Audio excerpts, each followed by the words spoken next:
Joan Fontaine, Brian Ahern.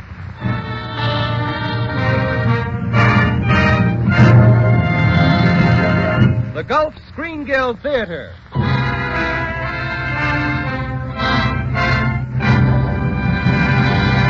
Your host, the director of the Star's own theater, Roger Pryor.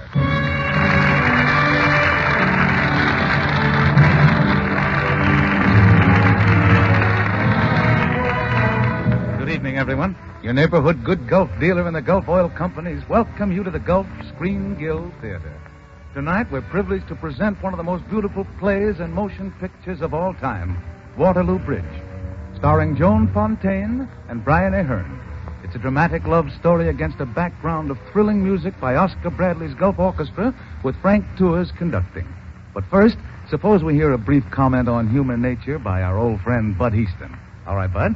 You know, folks, a good example of human nature is the way most of us just naturally assume that our automobiles will start off, take us where we're going, and get us back.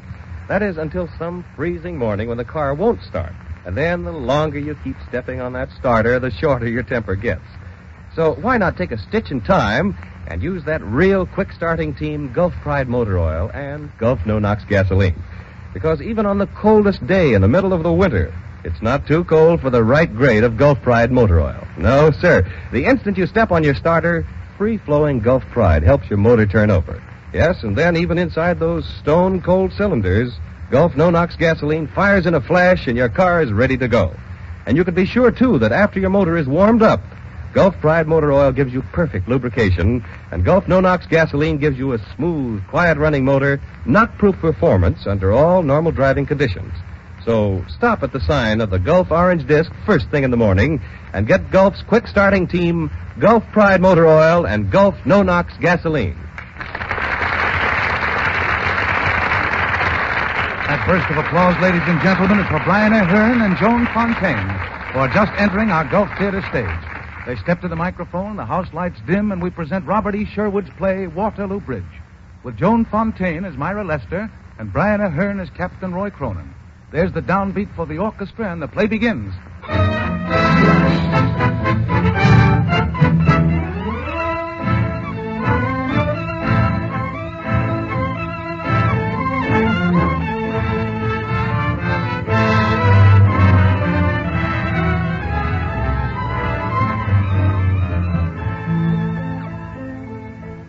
London, 1939. The lights of Waterloo Bridge are hung against a yellow curtain of fog. A chauffeur-driven car pulls out of the slow-moving stream of traffic and noses to the curb. Its passenger is a handsome man in a colonel's uniform, gray-haired, erect, and reserved. The chauffeur turns and speaks. Is this all right, Colonel Cronin? Yes, it's quite all right, Thomas. I'll get out here. Yes, sir. You've a little over an hour before your train leaves, sir. An hour, eh? How patterns repeat themselves. Yes. I remember another time I was here on Waterloo Bridge. And I was bound for France then, too. That was in 1916, wasn't it, sir? 17 in June. Yes. I stood here at the rail. I was a young captain then. His leave almost over. Having a last look at London. It's a fine sight from the bridge on a clear night, sir. Yes, and it was a clear night 22 years ago. 22 years ago. All that time. And yet it's as clear as though it was. Keep moving, please. Keep moving. Oh, sorry, officer. Just stopped for a last look at London. Well, been on leave, sir? Yes, going back tomorrow. Well, good luck, sir. Keep moving up ahead there, please. Keep moving. Listen, the siren. Zeppelin, they're coming over. There it is again. It's a rain. Oh, I don't believe it can be. Yes? Is that an air raid warning? I'm afraid it is. Oh, dear, what shall we do? Where can we go? To the underground stations, on your right. Marine, Kitty, Myra. Keep your heads. Don't run now. Walk. Oh, dear, my bag. Come on. They're coming over. My lucky charm. Little fool, are you tired of life? I've got to have my charm. I've had it for years. It brings me luck. All right, I'm ready. All right, come along. I say, can't you walk any faster? Would it be too unmilitary if we were to run? Oh, no. On the contrary, I think it'd be a great idea.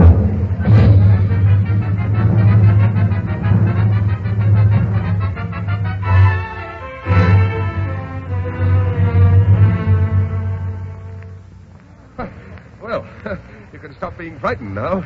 It's a wonderful institution, the underground. Thank you for helping me. Oh, no, not at all. I don't see any of your friends. Oh, perhaps they took another entrance. Cigarette? No, thanks. Oh, no, of course not. I suppose you're still at school, aren't you? School, I? What, am I being funny? Look over there. See that poster? That's my school. Madame Olga Kirova. Kirova. Oh. And a Russian petite ballet. We're at the Tivoli Theater. Oh, look here. You don't mean to say you're a dancer? Certainly. Our act goes on at 10. What do you usually do after the show? Oh, go home, go to bed, read myself to sleep. Haven't you ever heard that reading in bed's bad for the eyes? Oh, look.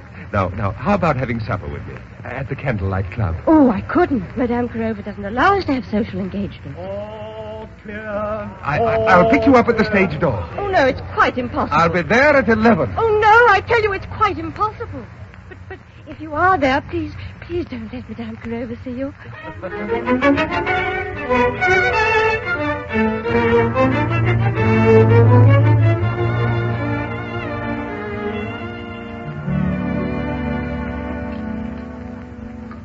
Will this table do, Captain? Yes, thank you, yes. Very nice.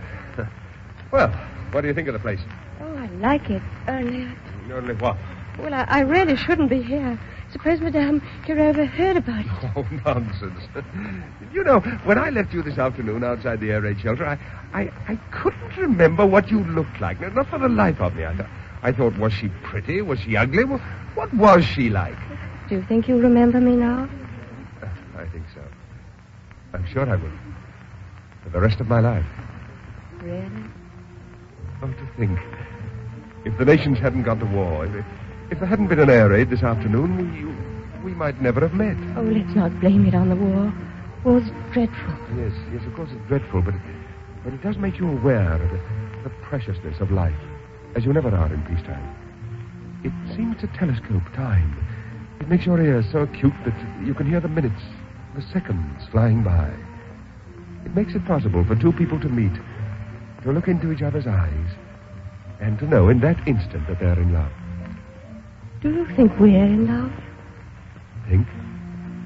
I know we are. But you don't even know my name, nor are yours. Well, that's easily remedied. I'm Roy Cronin, captain in the Rendleshire Fusiliers. My father's a duke, and I have a scar on my left knee from the time I fell out of an apple tree at the age of 8. My name's Myra Lester. I was born in Birmingham. I'm an orphan. And why did you climb the apple tree? To get an apple for your first and only rival, my governess. Oh, come on. I'm too excited to sit still. Let's dance, shall we?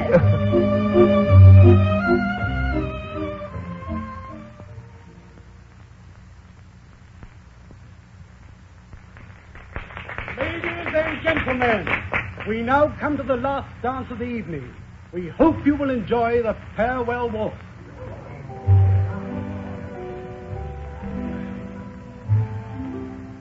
I'll write to you, Mara. Will you answer me? Of course. And when I get my next leave, we'll come here again. Oh, yes. This will be our place. This is where we shall always recapture this evening. I'll write you the train and the hour that I'll be in, and you must meet me on Waterloo Bridge. I'll step up just as though we'd never met before, and I'll say, "Oh, pardon me, miss. I believe there's an air raid. May I assist you to the bomb shelter?" And then you'll say, Darling, what's the matter? Nothing. It's just the music. Music always makes me cry.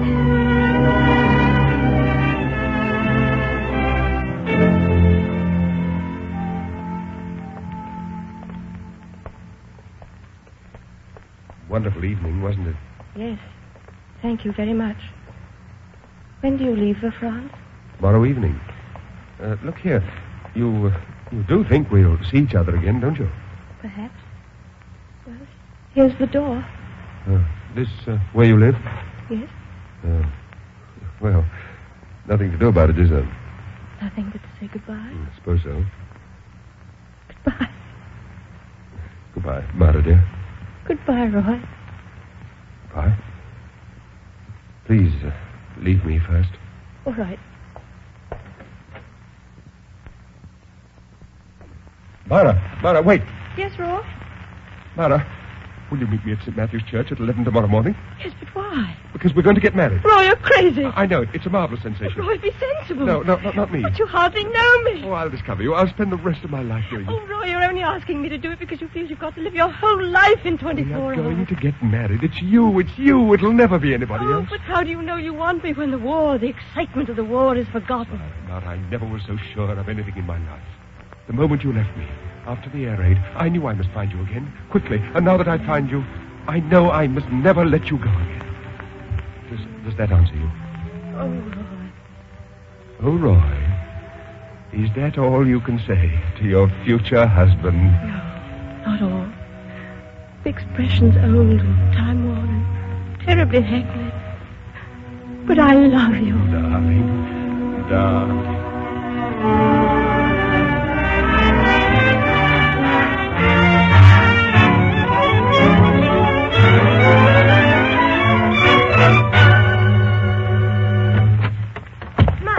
Hello, Kitty. Where have you been? Shopping? Well, Madame Caroba's been looking for you, and your captain phoned twice. Did he? I wonder why. He had to go to the barracks, and I went on a buying spree. Look! Whose dress is that? Mine. I spent my last penny for it. Are you crazy? Oh, yes, quite. I bought a hat, too. A stunning little hat and gloves and a bag, shoes, everything. They're for my wedding. Myra, do you mean it? Oh, yes. I'm going to be married. This morning, Kitty, at St. Matthew's. Oh, Kitty, I'm so madly happy. I can't believe it. Neither can I. Oh, I guess I'm crazy, too. Look, I'm crying.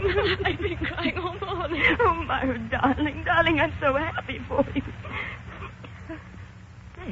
Say, look at the clock. If you're going to be at St. Matthew's at 11, you'll have to. I'll answer it. Hello? Yes? Yes, she's here. Just a minute. Myra, it's your captain calling again. Oh. Hello? Hello, Roy? Yes? What? Oh, no. Wrong. When? Oh, that's terrible. Can't they give you just one more day? Of course I'll come. Right away. I love you, too. What is it? What's happened? His orders have been changed. His train leaves in half an hour. But the wedding. There won't be any wedding. I'm going to see him off. Where? Waterloo Station. But you can't. You won't be back in time for the show, and you know Madame Caroba. She'll dismiss you without notice. I don't care. I've got to go. Myra, please. She'd never forgive you, and jobs are scarce. Don't do it, Myra. Think. I've got to go. Don't you understand? I've got to go because I may never see him again, Kitty. Oh, I may never see him again.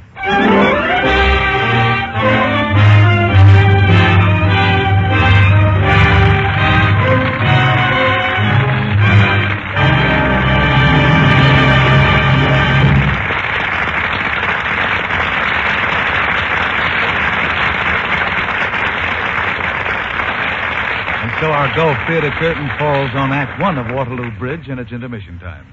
But a very brief intermission. So we've asked the young fellow to say a few brief words about an interesting place where it's cold 1 minute and hot the next. All right, Bud. When winter comes, most of us think that the only reason for changing our motor oil is the cold. We want an oil that's free-flowing, that lets our motors turn over easily at the first burr of the starter.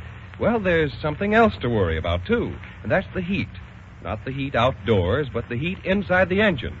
Because as soon as your car's been running a while, the temperature inside the cylinders rises almost as high as in summer. And that's why you need Gulf Pride motor oil. For Gulf Pride not only helps give you quick starts when your engine is cold, it also gives you plenty of protection after the engine heats up. In a way, Gulf Pride motor oil does the work of two oils. The same oil does two jobs for you and does them both mighty well. So even if you're already using a winter-grade oil, why not get the extra protection of Gulf Pride motor oil? Change to Gulf Pride tomorrow at the sign of the orange disc, and you'll lick winter cold and engine heat both at the same time.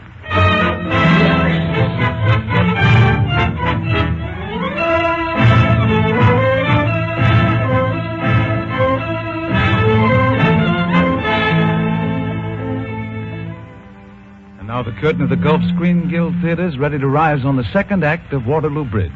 Adapted by Charles Tazwell and starring Joan Fontaine as Myra Lester and Brian Ahern as Captain Roy Cronin. It's 3 months later, September 1917. Myra was discharged from the ballet when she returned to the theater after saying goodbye to Roy at Waterloo Station. And Kitty, her roommate, quit her place out of loyalty. They're now living in a shabby, third-rate rooming house in a cheap neighborhood. Myra's just coming in. Hello, Kitty. Well, what luck? Did you get the job? No, it was filled. I had a hunch it would be. They said they put me on the waiting list. Oh, my. What are we going to do? Oh, I don't know. We can't get jobs in the show. We can't seem to get jobs anywhere. I'm getting scared. I've never been scared before. I don't like it. Look, why don't you write your captain? And tell Roy we're out of work? No, that we're broke. Flat broke. Oh, no, I can't do it, Kitty. Maybe I've got a stupid sort of pride about it, but... Oh, let's wait a little longer. Something must turn up. It's got to. All right. Say, there's a letter for you on the table. A letter? Mm-hmm. Kitty, it's from Roy. Yeah? Well, what does he say? Kitty, his mother's coming to London. What? Yes, he wants me to meet her on Thursday, 1 o'clock, that little tea room just off the Strand. Kitty, just imagine. His mother. What will I do? You'll meet her, of course. Yes, but I wonder, will she like me?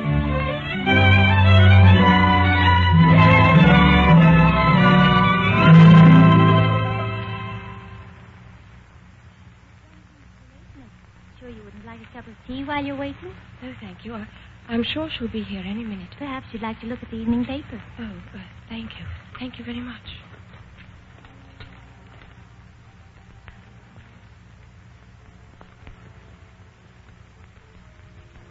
She'll like me. She must like me. American troops moving up. I wonder what he's told her about me. Battle rages in Cambrai sector. What will I say to her? Will I tell her I love him? Well of honor, killed in action. Crawford Patrick. Has Roy told her he loves me? Killed in action. Crittenden, Jersey. What will I do if she doesn't approve of me? Killed in action. Crockett, Charles. How can I tell her I can't live without him? Killed in action, Crawford, Edgar. Killed in action, Crombie, Ralph. Killed in action, Crombie, Stevens. Killed in action, Cronin, Roy! Roy!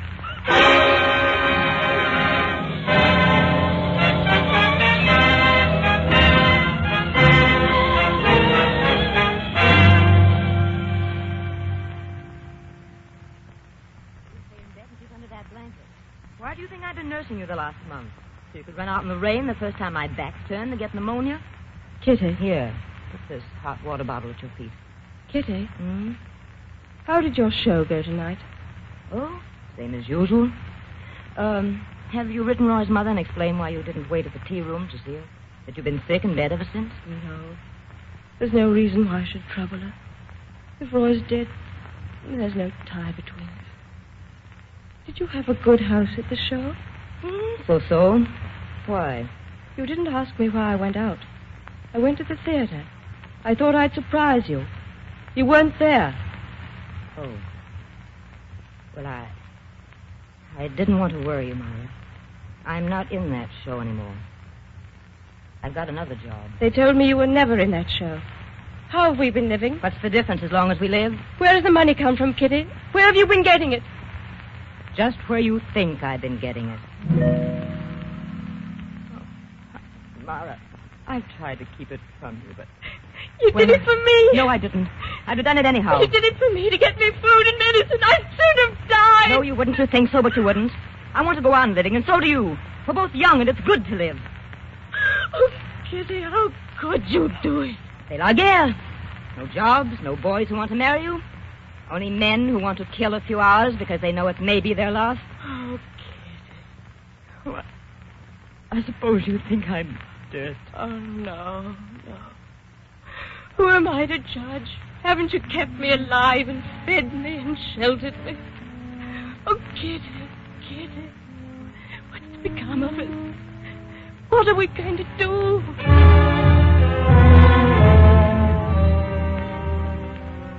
Yes, her name is Myra. Call this number and ask if she's got a friend. Are you lonesome, buddy? Well, look up a girl named Myra at the Tivoli Dance Hall. She'll cheer you up.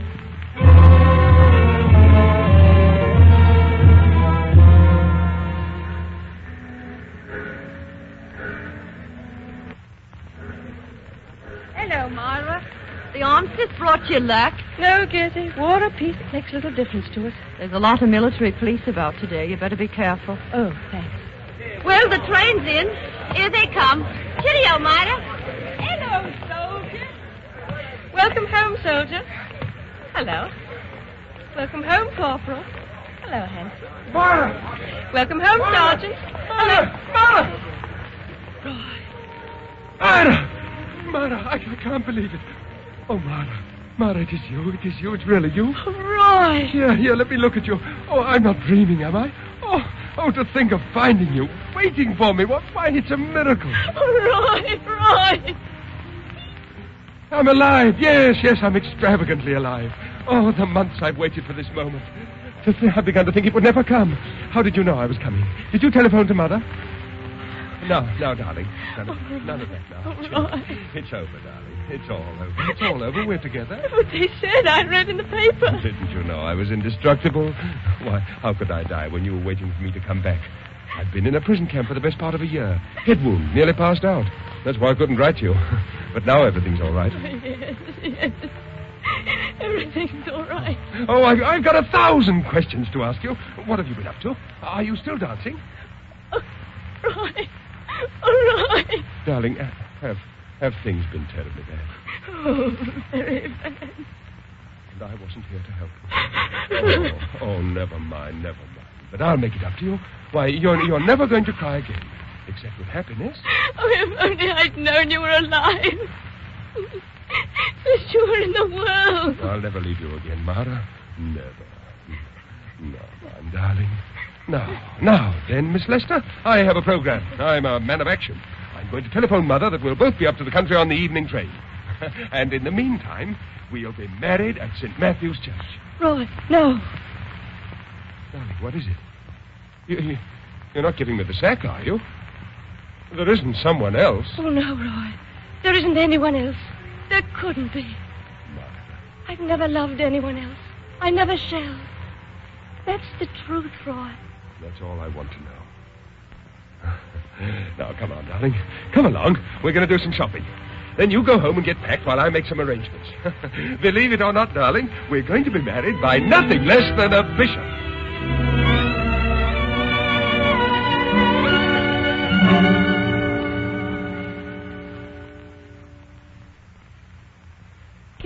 Kitty, I know what you're thinking, but I can't give him up. I won't give him up.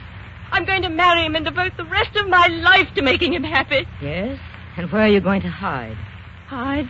Where can you live with him where you won't be afraid of someone stopping you to say, hello, Myra, what luck? Oh, I don't care, Kitty. I've got a right to live, and I'm going to take it. I wasn't thinking of you, Myra. I was thinking of Roy. Roy? His family, his career. Do you think it's fair to him? But I love him. Oh, Myra, darling, I'd rather see you happy than anything in the world. But could you bear to see his love turn into hate? Could you face him as his eyes cursed the day he met you? Myra, why are you staring at me? Thank you. Myra, where are you going? Oh, I've got to think. I want to be sure.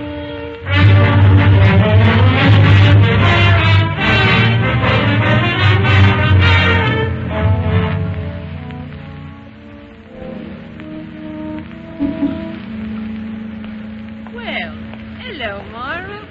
Hello, Gertie. Bad night, ain't it? Fog's as thick as pea soup beyond the bridge. Blimey, that river sure looks uninviting tonight, don't it? Yes. There's a train in at 9, going down to the station. No. Well, I'll go off on my lonesome then. Toodaloo. Goodbye. Well, now you can stop being frightened. It's a wonderful institution, the underground. All clear. All clear. How about All having supper clear. with me at the Candlelight Club? Will this table do, sir? It makes it possible for two people to meet, to look into each other's eyes, and to know in that instant that they are in love. Ladies and gentlemen, the last dance, the farewell walk. I never was so sure of anything in my life. I must never let you go again. No, Madam Culver, we shall dismiss you without notice. I'll be all right. You mustn't worry about me, because I'm coming back. I'm getting scared. Why don't you write Roy and tell him we're broke? Roll of honor, killed in action. Roll of honor, killed in action. Killed in action, Cronin Roy.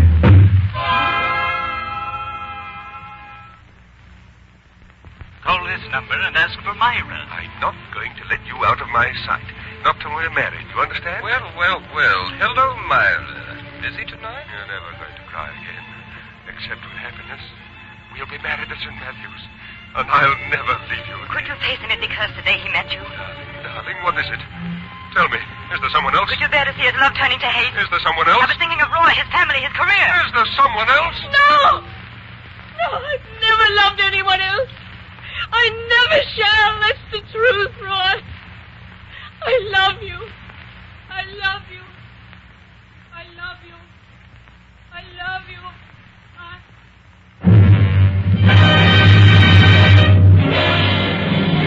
He jumped! He was standing right there! I saw her jump!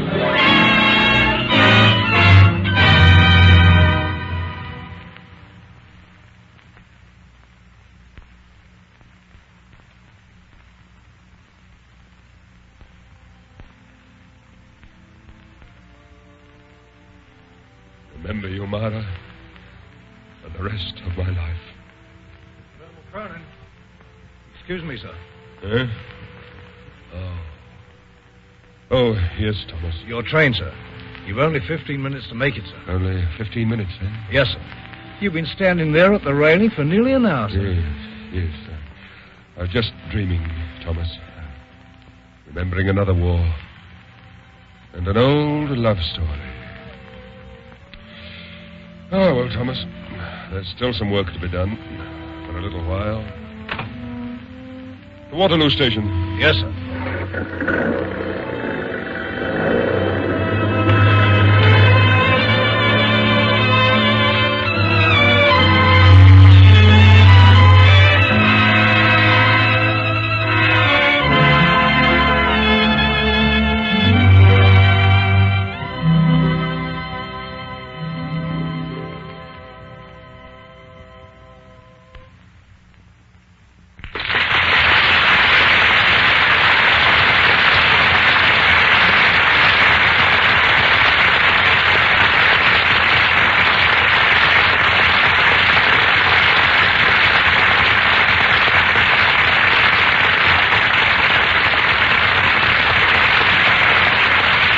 That, ladies and gentlemen, was the Gulf Screen Guild Theater's production of Waterloo Bridge.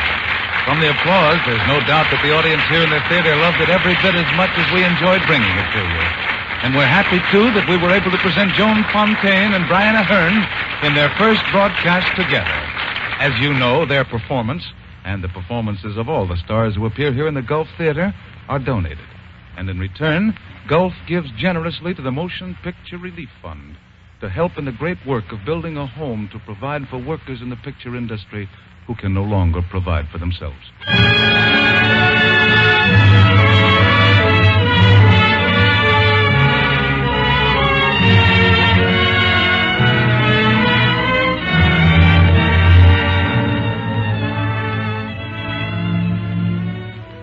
Once in a decade, a story comes along that is so beautiful it becomes an overnight sensation as a novel, and the hit of the year is a motion picture. Just such a story as the one we're bringing you next week. Lloyd C. Douglas's great love story, The Magnificent Obsession. The stars, two of the greatest names in motion pictures, Myrna Loy and Don Amici. So be sure to listen next week when Gulf brings you Don Amici and Myrna Loy in The Magnificent Obsession. Until then, this is Roger Pryor saying, good night, everyone, for your neighborhood good Gulf dealer.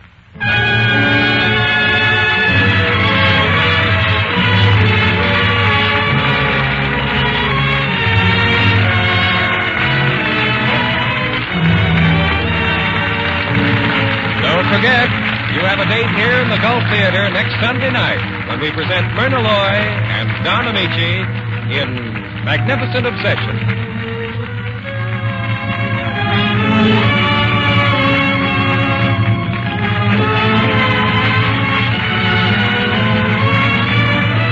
Brian Ahern will soon be seen in the Universal production, The Man Who Lost Himself. Joan Fontaine is about to begin working on Alfred Hitchcock's Before the Fact.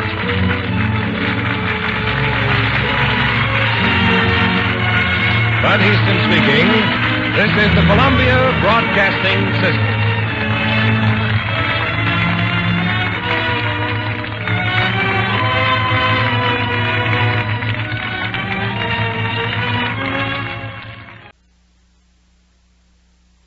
Alice Faye, Herbert Marshall, Humphrey Bogart.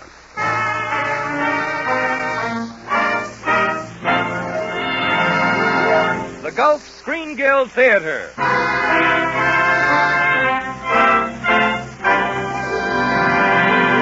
Your host, the director of the Star's own theater, Roger Pryor.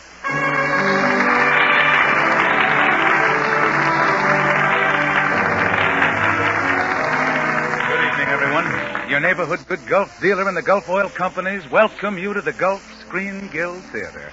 There's standing room only in the Gulf Theater tonight. Hundreds of fans and motion picture people, too, have thronged here to the Gulf Theater in the heart of Hollywood to see one of the brightest comedies of recent years, If You Could Only Cook. The stars, three of Hollywood's greatest, Alice Faye, Herbert Marshall, and Humphrey Bogart. The music, as usual, will be by Oscar Bradley's Gulf Orchestra, with Frank Tours conducting. With just a moment before our curtain rises and our play begins. Just time enough for me to mention that for years, America has led the world as a great nation of automobile owners.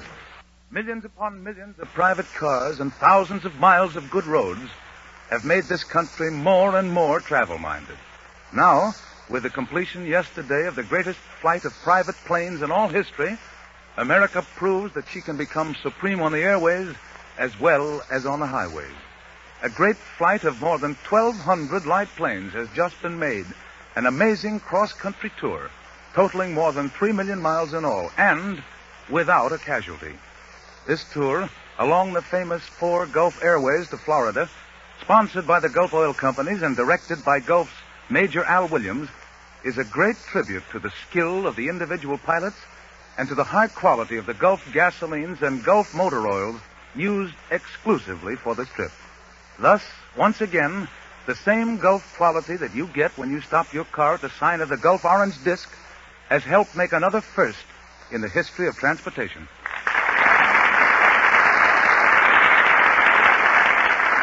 That applause you hear, ladies and gentlemen, is for Alice Faye, Herbert Marshall, and Humphrey Bogart, who are just entering our Gulf Theater stage.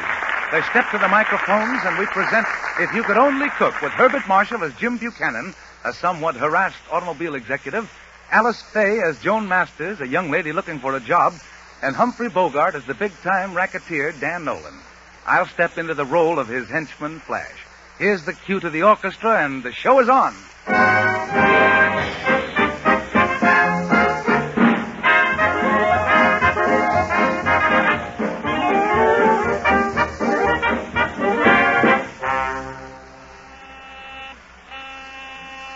Buchanan Automobile Company. Mr. Buchanan, one moment, please. I'll connect you with his secretary. Mr. Buchanan's office. I'm sorry he isn't in. Who? Oh, Miss Fletcher.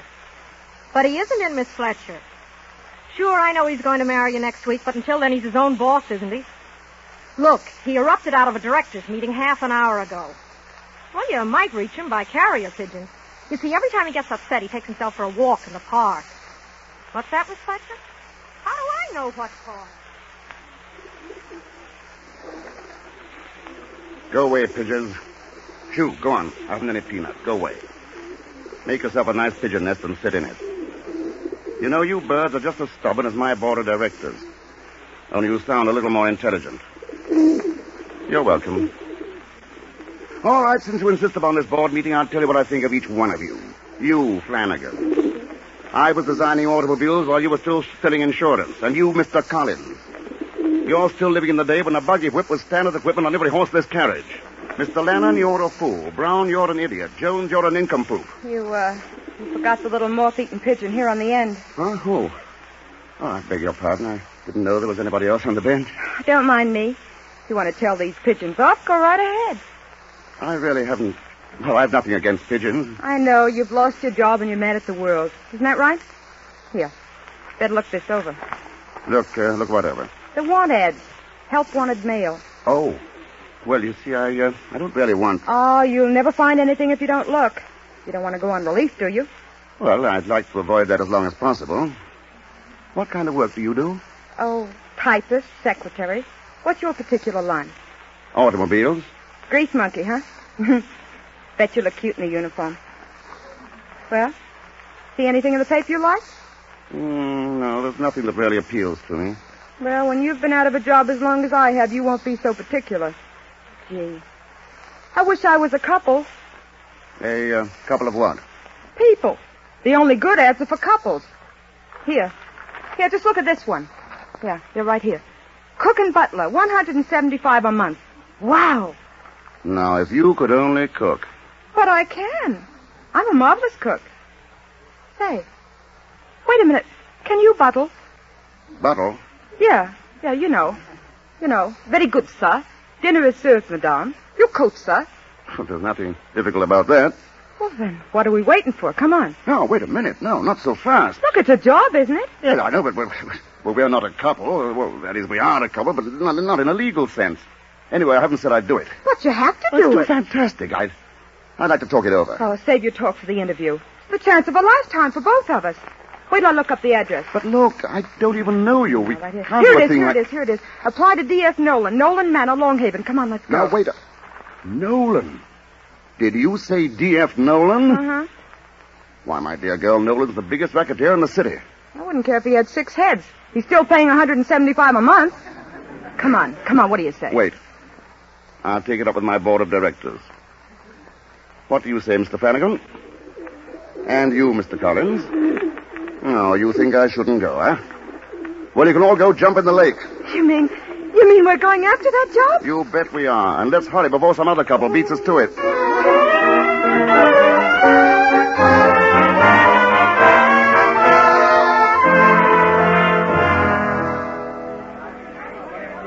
Okay, Flash, start running them in. Send me the next couple. Okay, boss. Quiet! Wait your turn. Hey, you in the front. Come on in. Hey, Ben, thank you. Never mind tanking him. Let me see what you can do on that stove. Yeah, What's the recipe of your béarnaise sauce? How much garlic do you use? garlic. In this sauce, Ben use no garlic, Mr. Nolan. No I garlic. only use... No garlic. Get out. Go on. But beat you it. want to keep... You No garlic. Send in the next one, Flash. Okay, Frenchie, you're next. Come on, tell the boss what you can do with garlic. The garlic, Monsieur Nolan, huh? You like garlic, huh? Oh, oui. It is the perfume of the epicure. Gee, when you say it like that, it sounds good, too. Well, you take a medium-sized piece like this, drop it into the sauce. So... What? What? Did you hear that, Flash? He drops it into the sauce. Get out before I throw you out. On your way, Frenchie, on your way.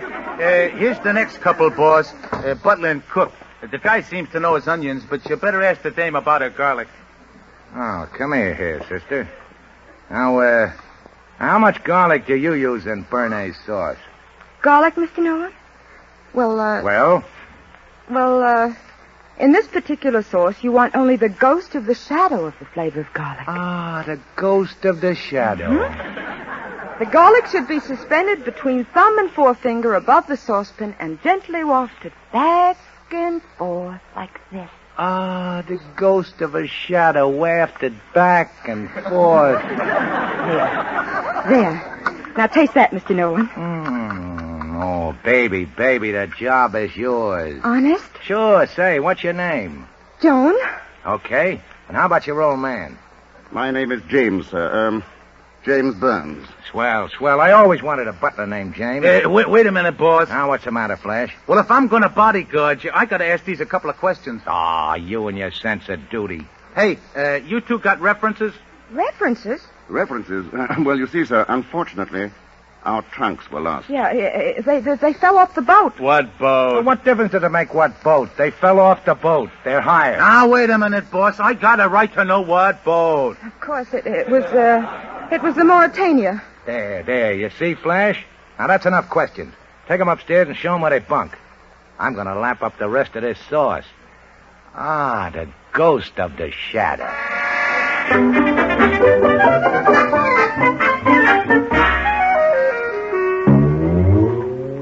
Mr. Flash, you don't mean there's only one bedroom? Well, sure, there's only the two of you, ain't there? Don't tell me you got a flock of kids. No, there's just the two of us. Well, then what do you expect? Oh, I suppose where you worked before you had a whole suite, huh, Toots? Hey, that's good. Toots sweet.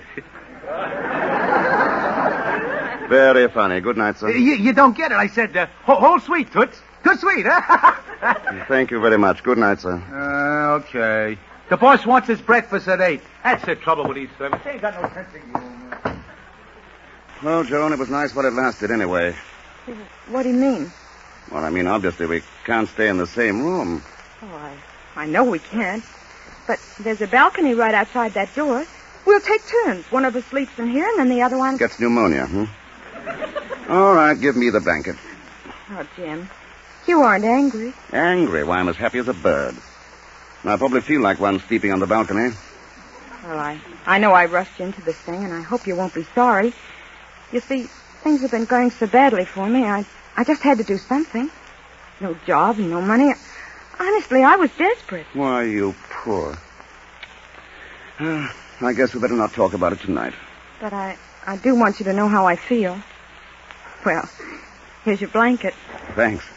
Well, good night, Mrs. Burns.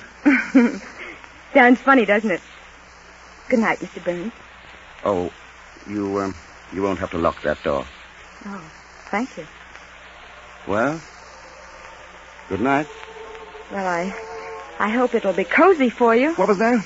I said I hope it won't be too cold for you. Oh. Well, good night. Good night. Well, good night. Good night.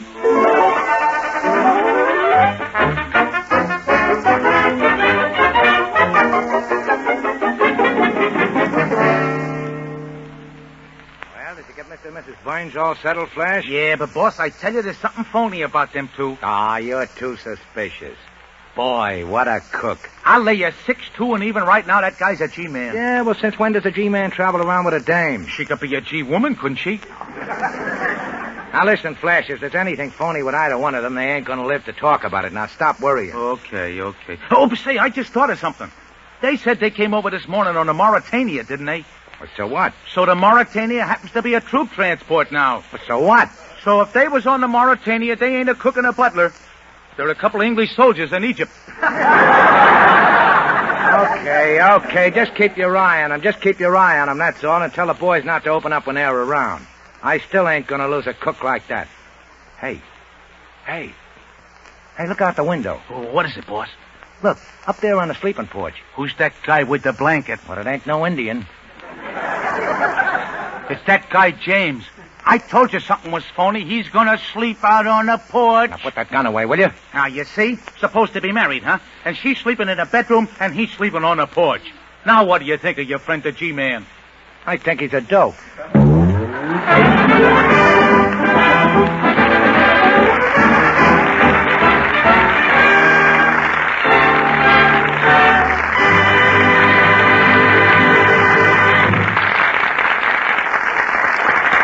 So ends Act 1 of tonight's play here in the Gulf Theater.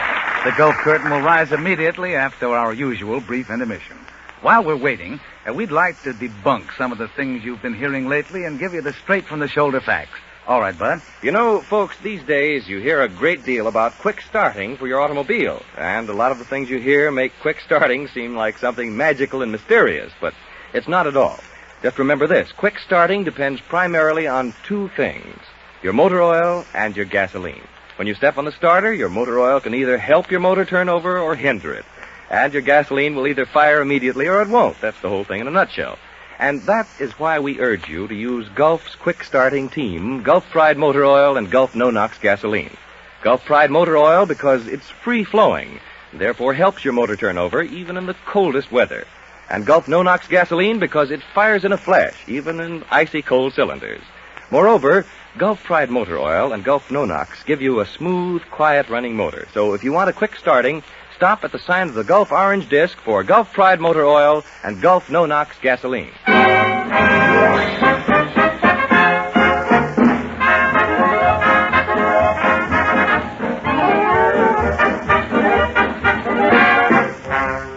It's a week later.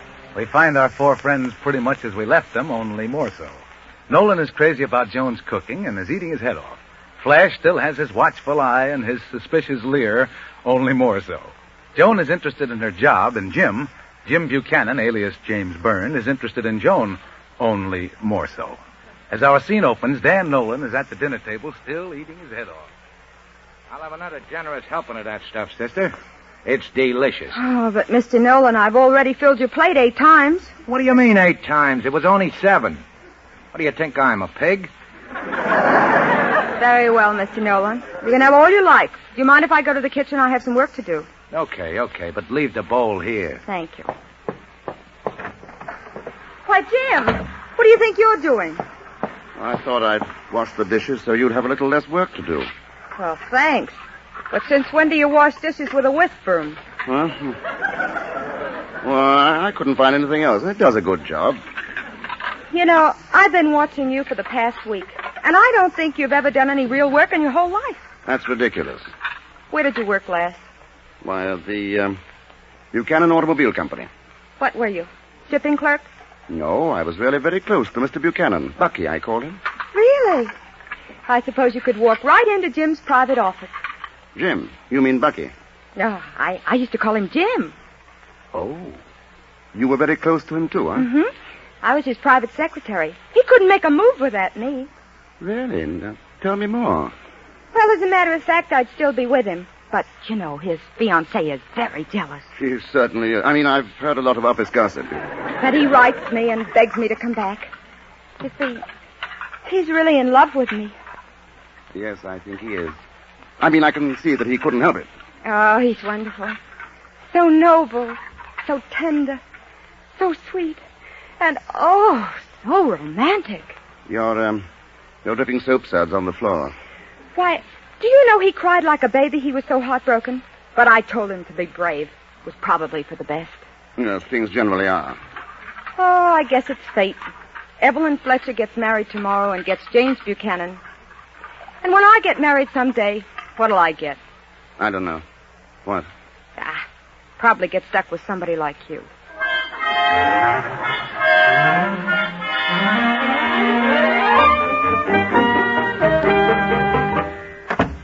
You sent for me, Mr. Nolan? Yeah, Joan, sit down. Sit down. I want to talk to you. Go on, sit down. Well, really, Mr. Nolan, I've got lamb chops in the oven and lamb chops. Yeah, but business before pleasure. Now, this is important. Is there something wrong with my cooking? No. It's divine. It's divine. It's the nuts. You're a swell cook, and coming for me, that's something. Thank you. Now, what I got to say is about that old man of yours. You know, James. Oh, has he done something wrong? He ain't doing right. Say, you and him been married long? Well, yes, quite some time now. Are you happy? Oh, of course. Well, then how come he sleeps out on the porch? Answer me that. Well, you see, he's a fresh air fiend. That ain't what I call him. Say, come here, baby. Mr. Nolan. Mr. Nolan, please. Now, look. Why don't you get rid of that dope? A beautiful doll like you ought to have buckets of diamonds and a couple of mink house coats and a pack of yachts. Oh, Mr. Nolan, my lamb chops. Lamb chops. And now, look, Joan, I ain't so hard to take, am I? Mr. Nolan, please stop that. Now, don't you do that, come Mr. on Nolan. now, Johnny, come on. Mr. Nolan, if you please. Huh? Oh, hello, James. Perhaps you two would like me to be alone. Jim, we were just... All right, Joan, you get upstairs and pack. You know, look here, wise guy. Mr. Nolan, Joan and I are quitting. Jim. Oh, now, wait a minute, James. You don't want to fly off the handle. It's a fine thing when a married man can't trust his employer. Yeah, but I wasn't doing anything. Honest, I wasn't. I was only complimenting her lamb chops. Go on, Joan. I said pack our things. Now, look, James, I don't care if you are her husband. You can't come between me and her cooking. Maybe I was a little rough, but let's not get excited over a little thing like that. Now, look, I'll double your salary, see, and I won't even talk to Joan anymore. Now, what do you say to that? Absolutely not. We'll think about it, Mr. Nolan. Oh, now, please. If you'll just stay, I'll be good. Honest, I will. And double the salary.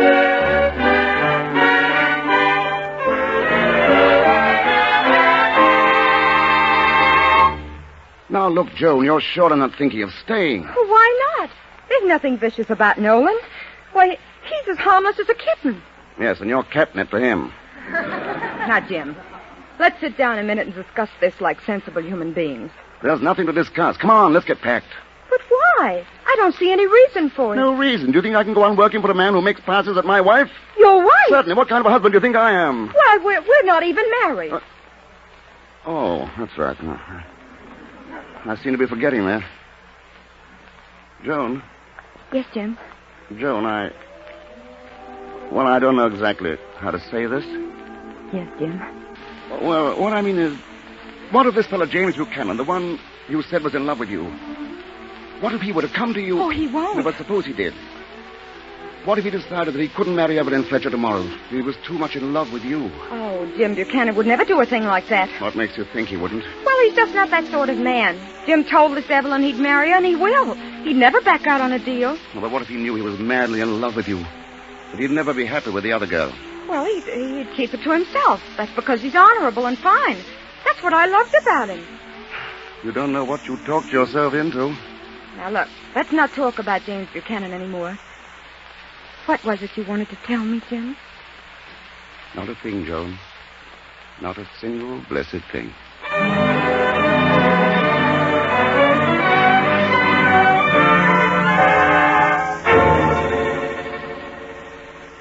Don't stand there with a dumb look on your pan. I'm asking a simple question. Where's my butler, where's my cook, and where's my breakfast? And I'm trying to tell you, boss, that James guy has took a run-out powder, your cook's crying all over the kitchen, and you ain't got no breakfast. Oh. Is that so? Well, is that so? Just wait till I talk to that cook. Hey, you. Yes, Mr. Nolan. Oh, now, look, baby, nothing could be as tough as that. Oh, he's left me. You mean for good? How do you know? He left me a note. Oh, well, you never ought to marry him in the first place. I never did. You mean he led you astray? Why, the dirty rat. One of them gigolos, huh? Oh, now, don't cry, baby. Don't cry. He ain't worth it. Now, look, I still think you're a swell dish. And that deal is still open. Now, how'd you like to go on cooking for me for the rest of your life? How'd you like to be Mrs. Dan Nolan, huh? Oh, you don't really mean that, Mr. Nolan. It's only that your kind stomach's gotten the better of your good heart. Oh, no, it ain't. I've always dreamed of coming home after a hard day at the rackets. And curling up before the fire with a good cook. Oh, you're very kind, but I couldn't marry you. I get it. You let me down easy. You're still in love with that James mug, huh? He's not a mug. He's sweet. And he went to Harvard. Yeah, but look, if that ain't a skirt for you. Hey, Flash. Yeah, boss. Say, who do you think's got his picture in this paper? Say, look, Pantywaist, stop reading Superman and listen to me. Oh, no, this ain't Superman. No, it's James. James? Yeah. You mean our James? Yeah, look, he's getting married today to a society dame. Yeah, let me see that. Evelyn Fletcher and James Buchanan. You see, his name ain't even Boyne. Boy, does that buoy me up. We'll be married today at the wedding chapel. Now, what'd I tell you? His name's Buchanan. No, it ain't. His name's Mudd. Now, you get the boys, Flash, and tell them to meet me in half an hour. I'll show that guy he can't do this to the cook I love.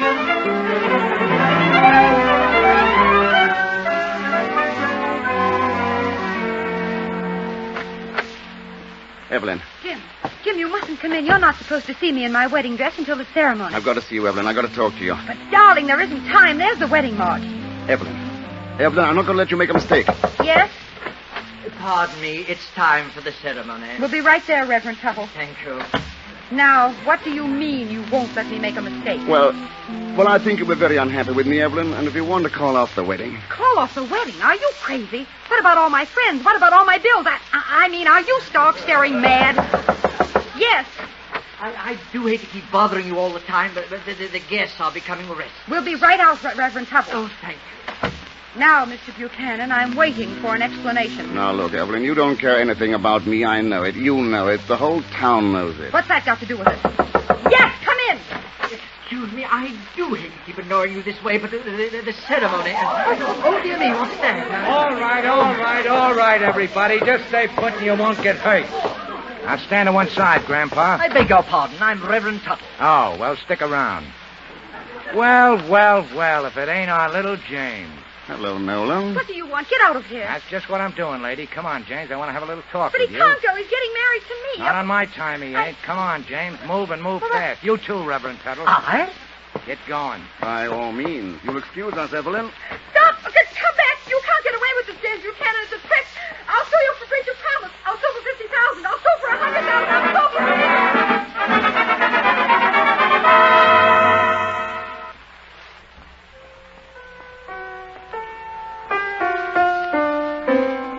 That's enough, Flash.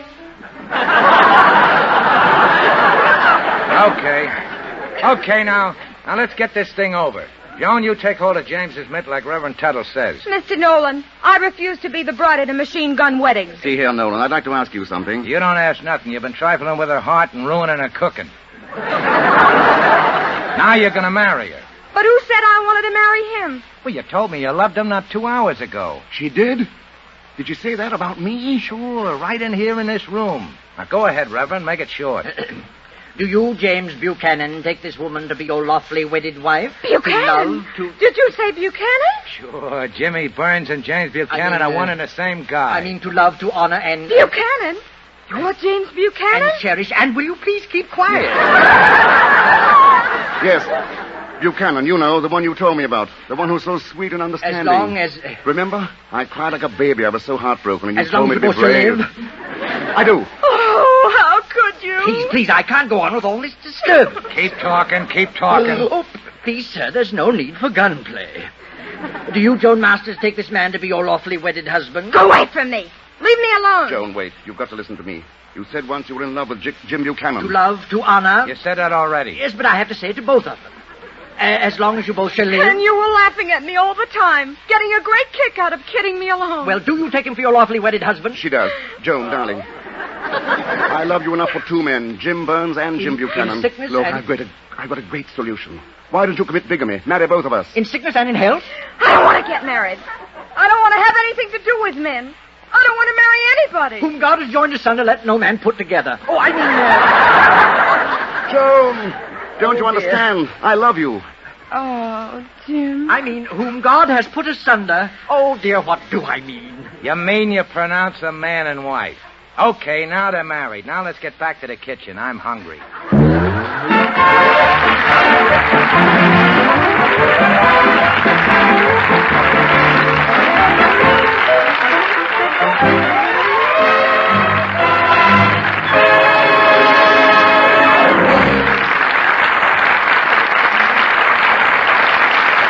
And that, ladies and gentlemen, was the Gulf Screen Guild Theater's production of If You Could Only Cook. From the applause, there's no doubt that the audience here in the theater loved it every bit as much as we enjoyed bringing it to you. And we're happy, too, that we were able to present Alice Faye, Herbert Marshall, and Humphrey Bogart in their first broadcast together. As you know, their performances, and the performances of all the stars who appear in the Gulf Theater, are donated. And in return, Gulf gives generously to the Motion Picture Relief Fund to help in the great work of building a home to provide for the workers in the picture industry who can no longer provide for themselves.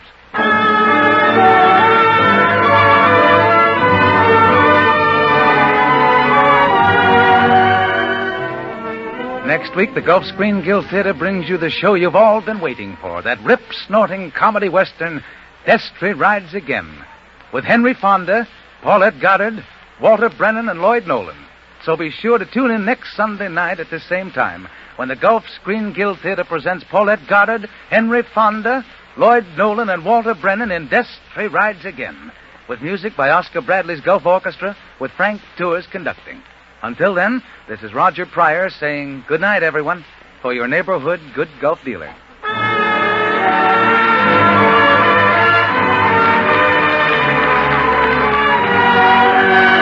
Herbert Marshall may currently be seen in Warner Brothers' The Letter. Alice Faye has just completed Road to Rio at 20th Century Fox. Humphrey Bogart's latest for Warner's is High Sierra. Buddy Easton speaking. This is the Columbia Broadcasting System.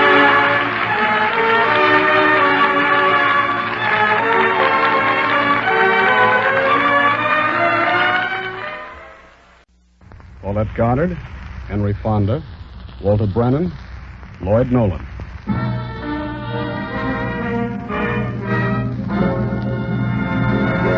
The Gulf Screen Guild Theater.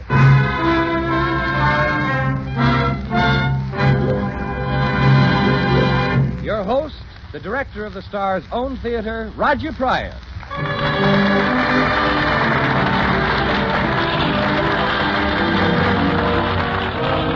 Good evening, everyone. Your neighborhood good Gulf dealer and the Gulf Oil Companies welcome you to the Gulf Screen Guild Theater. Tonight we have a 4-star story with a 4-star cast. The stars, Paulette Goddard, Henry Fonda, Lloyd Nolan, and Walter Brennan. And the story, Destry Rides Again. A thrilling drama of the Old West with a brilliant score played by Oscar Bradley's Gulf Orchestra with Frank Tours conducting. Our stars are on stage in just a moment, and our play will begin.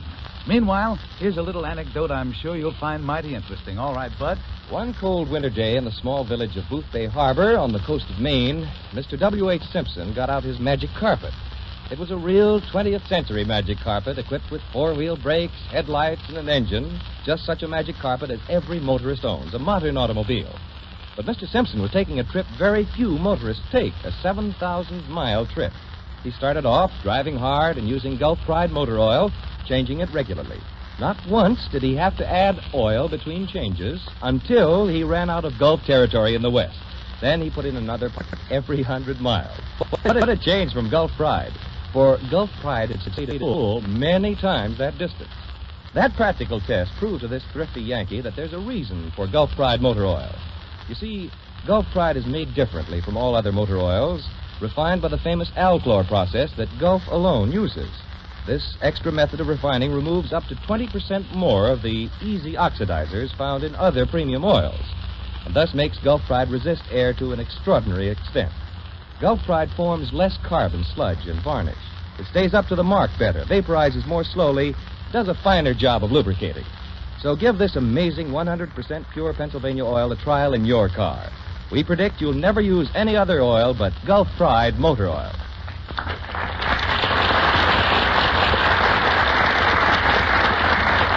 A burst of applause greets our stars as they enter the Gulf Theater stage. They step to the microphones and we present Destry Rides Again, adapted by Paul Franklin and Charles Tazewell. Henry Fonda plays Deputy Sheriff Tom Destry. Paulette Goddard is Frenchie. Lloyd Nolan is heard as the crooked gambler Kent. And Walter Brennan is Wash Dimsdale, the town drunk. Now the house lights fade. There's the opening music cue, and Destry Rides Again.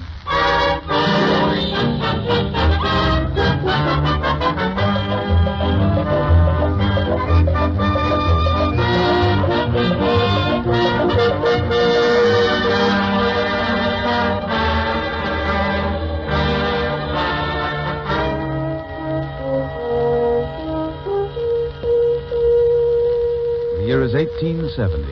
The town of Bottleneck is a rough and tawdry accumulation of unpainted shacks, gambling houses, saloons, and dance halls growing out of the Montana prairie.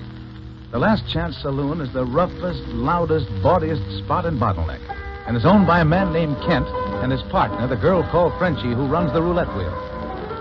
All right, gentlemen, place your bets. The wheel's running hot tonight. Pick your lucky number and make your prayers to Lady Luck. Wash, a tremulous old barfly, stands drunkenly at Frenchie's elbow, mumbling half to her and half to himself about his favorite subject. Yes, sir. Old Tom Destry was the bravest shootingest sheriff that ever lived. I'm telling you, Frenchie. Tell me some other time, Wash. Here we go, boys. Round and round it goes, and where it stops, nobody knows. Old Tom Destry wasn't scared of nothing and nobody. And when Destry and me started shooting, why, the law spread all over the land like a flood. Number 13 on the back. Too bad, boys, but stay with it. Somebody's got to win sometime, you know. Just keep your money in your belts, man. Haven't got a chance of winning on that wheel. Who said so? Well, if it isn't Sheriff Keogh with his tin star polished up like a headlight. Closing you up, Frenchie. You don't tell me. And every other game in the place. Your roulette wheel's crooked. Kent's cards are marked. So close up and stay closed. Kent's going to be kind of hurt about this, Sheriff. Shall I break the news to him, or are you brave enough to do it? Where is he? Back there in the office. Thanks.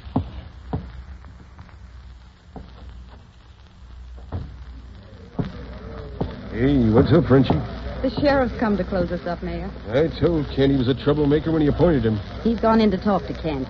I'll hand it to Keogh. He's got plenty of... 2 shots, Frenchie, in Kent's office. Yeah, I heard him. Kent's got an awful quick temper. I'm afraid something just happened in there that's going to cause a lot of trouble.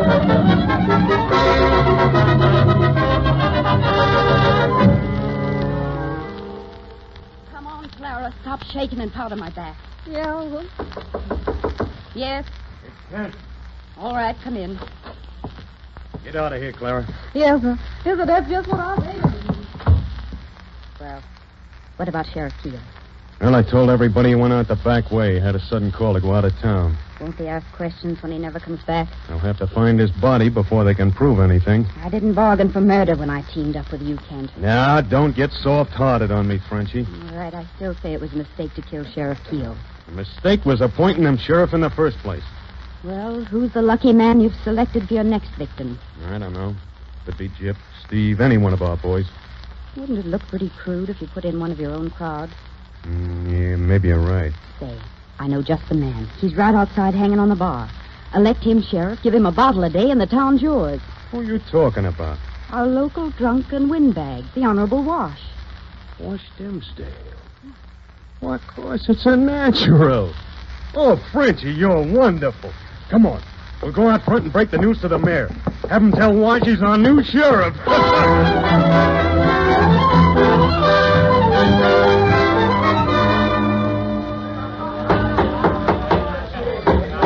Fellow citizens of Bottleneck, our esteemed Sheriff Joe Keogh, having been suddenly called away, we need a new sheriff.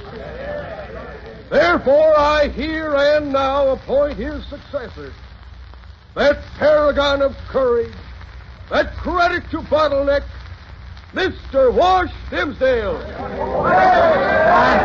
Who's talking about me? It's you, Wash. The mayor, Wash, he just appointed you sheriff of Bottleneck. Sheriff, did you say? What kind of a loony joke is he pulling? No joke, Wash. Hand me the badge, Kent. I want to pin it on our new sheriff personal. There. Sheriff, let me be the first to congratulate you. Hey, bartender, drinks in the house. Come on, Wash. We'll celebrate with champagne. Sure. Just like old Tom Destry. Say, Wash, didn't you hear me? I said, come on and have a drink. Yeah, I heard you, Frenchie. But Sheriff Wash Dimsdale ain't drinking. What? You not drinking? A man has to choose betwixt a bottle and a badge, and I'm choosing the badge, Kent. Better change your mind. No, Frenchie, I'm making it up here and now.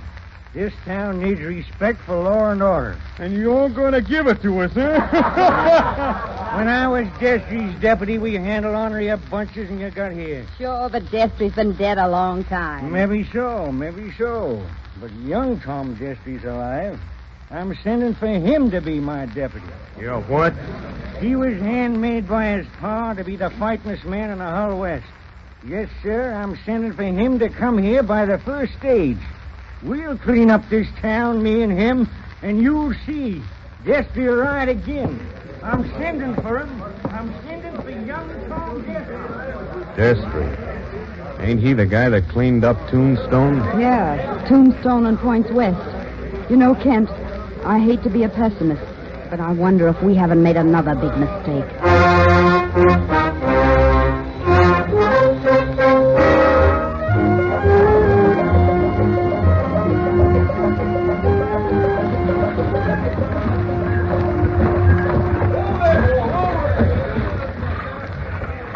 Stand back now, everybody. Come on now, give Tom Destry a chance to get out of the stagecoach. Driver, you ever handle a team like that again? I'm going to tear you apart with my own bare hands. You hear that? Listen to him, Tom Destry.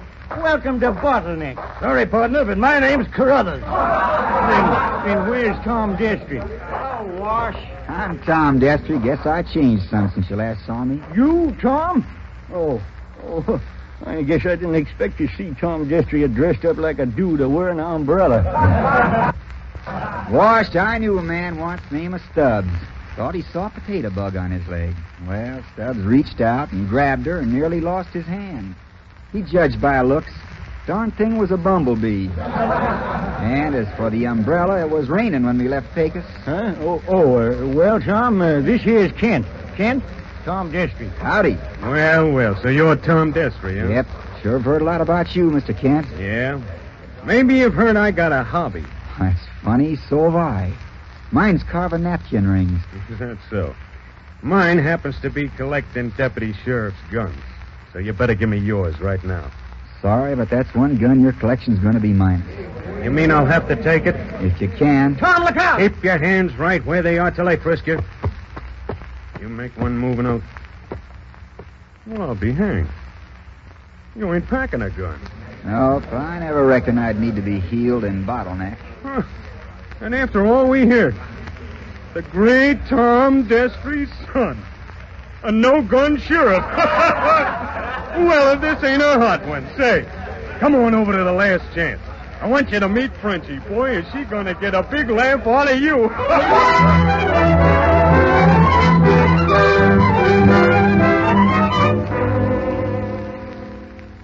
Well, look him over, Frenchie. Tell me what you think of him. You mean this dude is what we've been waiting for? Yes, ma'am, I'm Tom Destry. Coming visiting, I wore my good clothes. He's cute, ain't he, Frenchie? And you know what? He don't carry a gun. And you're the guy who cleaned up Tombstone. What did you use, a cake of soap? Well, no, ma'am, but I've seen the time a cake of soap could have come in mighty handy. Man I knew once had a reputation of being plenty tough. One night he called on a lady who worked in a Tombstone saloon. He kind of fancied her, and he kissed her on the cheek to prove it. If she'd have used soap and water more often, he'd still be here. You see, the poor man died next morning of painter's colic. Why, you and Frenchie, Let me put down. alone, I'll tear his eyes out. Hey, Lance, Let me wait, alone, I'll wait. kill him. You can't talk to me that way. Shucks, Tom, she tripped in that chair and knocked herself clean out. I'm sure sorry for what happened, but we can't let a lady stay lying on a saloon floor. Tom, put down that water bucket. Tom, go. Someone's got to bring the lady, too.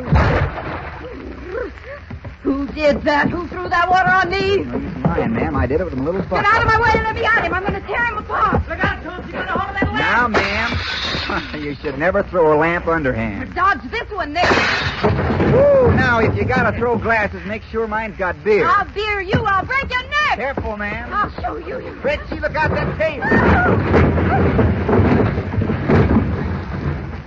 Great gilded glory, Tom. What happened? Why, she done knocked herself out again.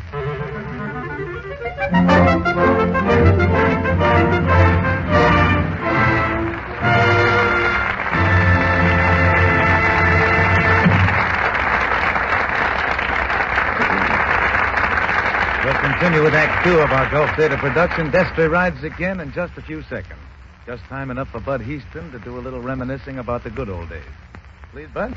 Not many years ago, when every gay young blade owned a horse and buggy instead of a streamlined convertible coupe, folks did very little traveling in the wintertime because, well, a trip in an open carriage was apt to be mighty uncomfortable.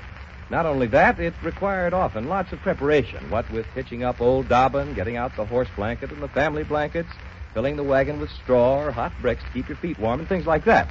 But nowadays, we think nothing of traveling miles, even in the dead of winter. All we have to do is get in our cars and go. And just to make sure that our cars will always start instantly and give us top performance all the way, we take advantage of Gulf's quick-starting team, Gulf Pride Motor Oil, and Gulf No-Nox Gasoline. For free-flowing Gulf Pride not only helps your motor turn over instantly, but after your engine's warmed up, you can depend on Gulf Pride for perfect lubrication.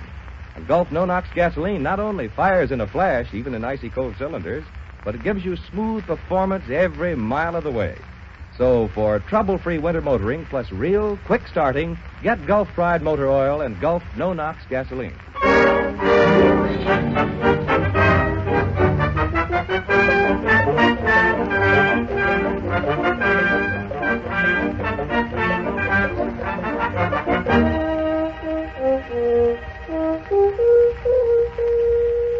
And now the curtain's ready to rise on the second act of Destry Rides Again, starring Henry Fonda as Tom Destry, Paulette Goddard as Frenchie, Lloyd Nolan as Kent, and Walter Brennan as Wash. A week later, and much to Wash's disappointment, his new deputy is still a no-gun lawman. The mystery of Sheriff Keogh's strange disappearance is still unsolved, although Wash is certain he was murdered.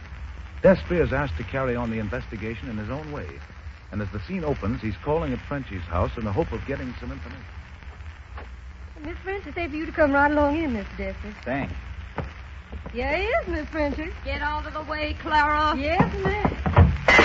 Oh, now hold it, ma'am. Come out from behind that settee, you Oh, coward. please don't start throwing things again. I came over here special just to apologize. Apologize for what? Well, if you put that lamp down, I think we could talk more comfortable. Well, all right, start talking. Well, I aim to apologize to you for not knowing who was the real boss of Bottleneck.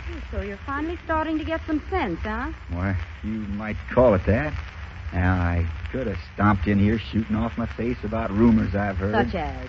Well, some folks say you run a crooked wheel and you take part in crooked poker games. Destry, you think you can come in here and hint around with me, don't you? Listen, I've seen tin horns like you, plenty of them. Well, I've seen people like you, too, Frenchie. Abilene, Dodge, Tombstone, they all thought the easy picking would last forever. You better mind your own business or you'll be heading for trouble. Trouble is my business. Well, mine's doing as I please, and in this town, that's just what I do. So I noticed. And I've got plenty of people backing me to take care of anybody that gets in my way. Like they took care of Sheriff Keogh? Yes, just like that. That's what I thought. You do too much thinking. Is that what's called a hint in Bottleneck? Yeah. And the second hint is a bullet. I like that about you, Frenchie. You come to the point. Oh, that's not the only thing I like about you. I bet you got a pretty face under all that paint. You take that back, or I'll... Wipe the paint off sometime, Frenchie, and take a good look at what's underneath it. And figure how you can live up to it. You see, I got an idea I could like you a lot. Get out! Get out of here! That's a mighty pretty teacup. That's the nicest thing you ever threw at me. Get out! I guess you're learning to like me, too. Get out! Get out! Get out!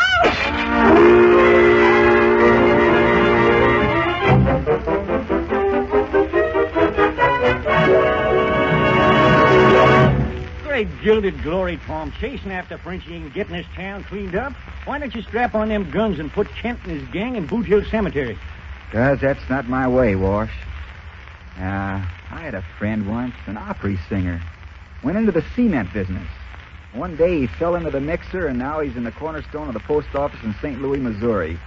He should have stuck to his own way of doing things. Well, I still say that Kent and his whole crowd ought to be planted 6 feet under. And more than likely, a dozen more would spring up in their place. No, so, Wash, we got to put them behind bars as an example to the rest. Yeah, but how?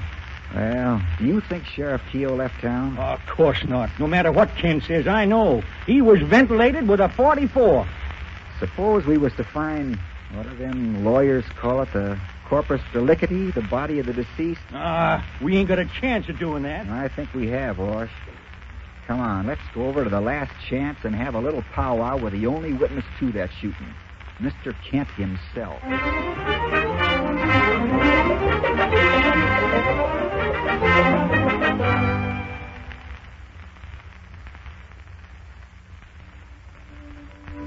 It sure is right neighborly of you to let me join in your checker game, Mr. Kent.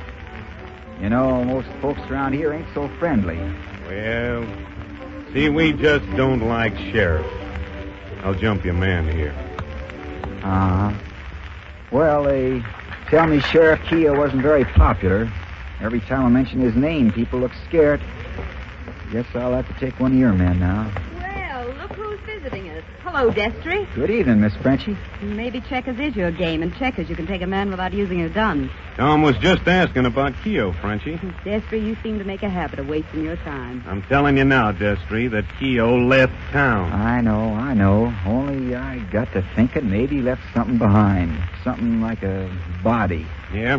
But you can't prove a crime without finding a body. That's right, Kent, but supposing we knew where there was one in pretty good condition. Oh, that's a fine, lively conversation in front of a lady. Come on, Sheriff. Let's see how you are dancing. Ma'am, I'm sure unhandy with my feet. Well, you'll have to prove that, mister, because I've always wanted to lay my head on a sheriff's badge. Well, I might as well go whole hog or nothing. If you'll excuse us, Kent. Oh, sure. Go right ahead. Hey, Mayor, come here. Here, kid. Destry's shooting off his mouth. He's hinting that he's found Keogh's body. Oh, he's bluffing. Anybody's been out to Panamint Canyon, we'd know about it. Yeah, but we gotta find out. I tell you what, send Jip out there to make sure while Frenchie's dancing with Destry to keep him here.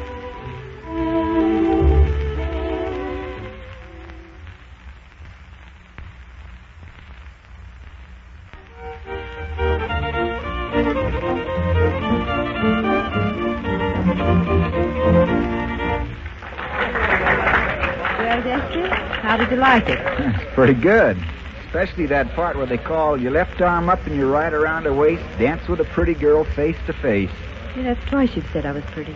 Well, you are. Destry, you know, there's something about you that... Look, will you please get out of this town before they kill you? Would it make you feel bad if they did? What difference does that make?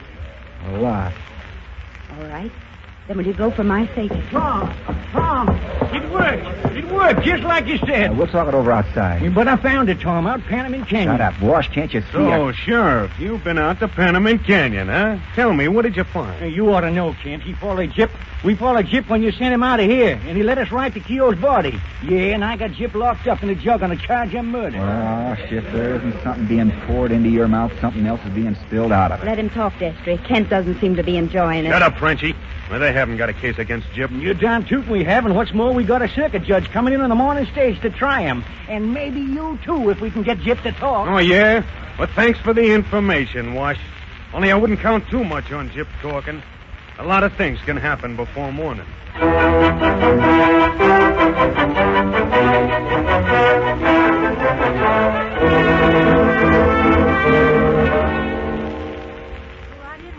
Miss French is expecting you. Thanks, Clara.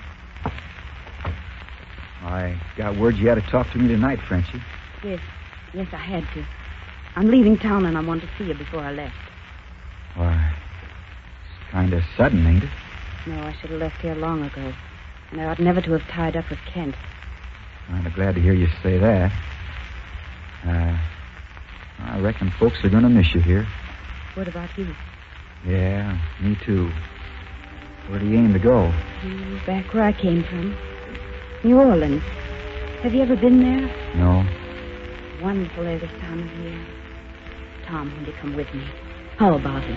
You said you liked me, didn't you? Please, you've got to come. Well, I sure would like to, but I got a job here to finish. All you've got here is a piece of ground 6 feet deep. Tom, what can I say to you? I can't bear to see you killed like Keogh.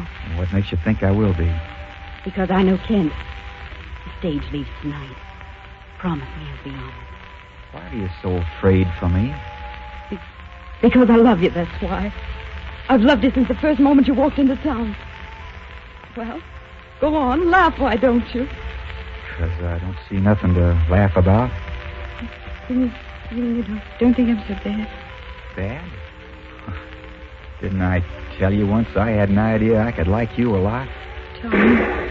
Shots down toward the jail. What is it? So it's all a trick. Tom, no. You got me here and fed me a lot of fancy talk while Kent raided the jail. I'll remember this, Frank. Tom, don't go out there, please!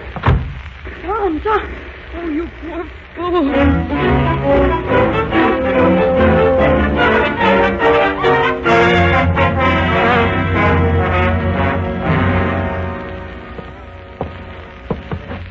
Carry him in here, Doctor. That's it. There. How is it now, Wash? They shot me in the back, Tom. Yeah, I know. You got to rest, Wash. No. My resting time's coming. Don't pull that long face, Tom. It was my own fault. Please, Wash. No, I'm to blame. Give it all away to Kent when I come into the saloon. Tom, I'm just plumb no good. That ain't so, Wash. You and my dad, you're two peas in a pod. Brave and honest and tough. And like him, you got shot in the back. But when I leave here, I'm strapping on his own 2 guns and squaring a lot of accounts. Yeah? Destry's guns? Oh, Tom, I'll be sitting on a cloud steadying your shooting arm. Steadying your shooting arm. When Destry rides again. When Destry rides again.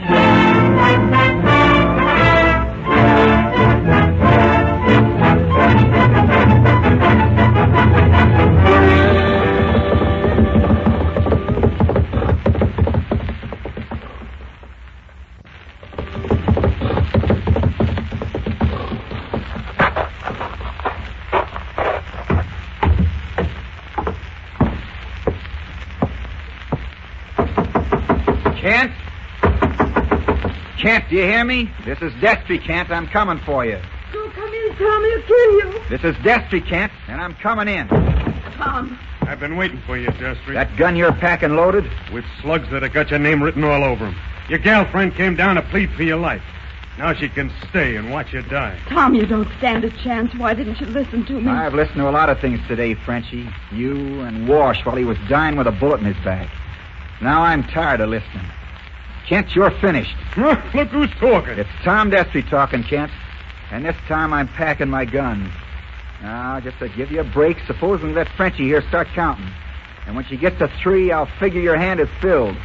All right, Frenchie. And make it fast. I won't. I'm not going to stand Go here. on, Frenchie. Yeah, start counting. 1, 2. For God's sake, get it over with. Look out! Frenchie, go! Frenchie! You little fool, get out of Sure, Kent.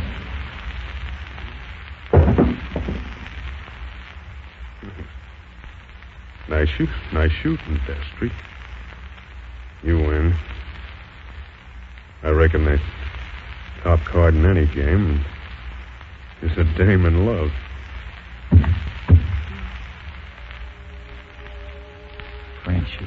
Frenchie, why did you run in front of me? You tried to beat the count. I know, but you ain't got no call to be stopping a bullet meant for me. Not bad. My shoulder. I gotta get you to a doctor. It doesn't hurt half as much as what you said when you left me tonight. Oh, I didn't mean it. I didn't mean it at all. Then you still have the idea that maybe you could like me? I ain't never lost the idea. I ain't never gonna lose it. Hey, what are you crying for? Because I'm happy. And because maybe the tears will wash away any pain that's left. I wouldn't want you to get painful colic. Shucks, I had colic regular when I was a baby. Look, I ain't scared of it at all.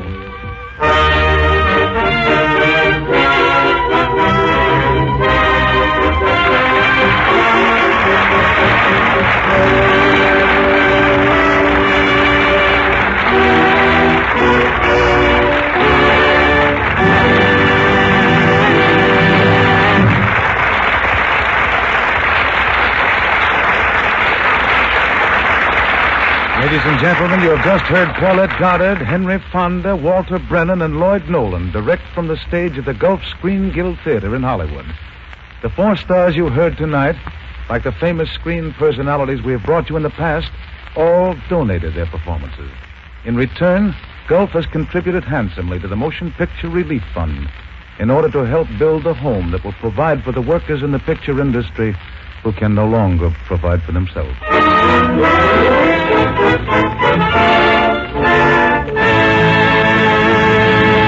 Next week, one of the most sensational casts in the 3-year history of the Gulf Theater. Norma Shearer, Francho Tone, Mary Astor, and Hattie McDaniel in No Time for Comedy. It's the romantic comedy that came to Hollywood after a record run on Broadway and became a motion picture hit from coast to coast. Next week, the Gulf Screen Guild Theater presents for the first time on the air S.N. Behrman's brilliant play, No Time for Comedy, starring Norma Shearer, Francho Tone, Mary Astor, and Hattie McDaniel. The music, of course, will be by Oscar Bradley's Gulf Orchestra with Frank Tours conducting, so be sure to listen. Until next Sunday night, then, this is Roger Pryor saying, good night, everyone, for your neighborhood good Gulf dealer.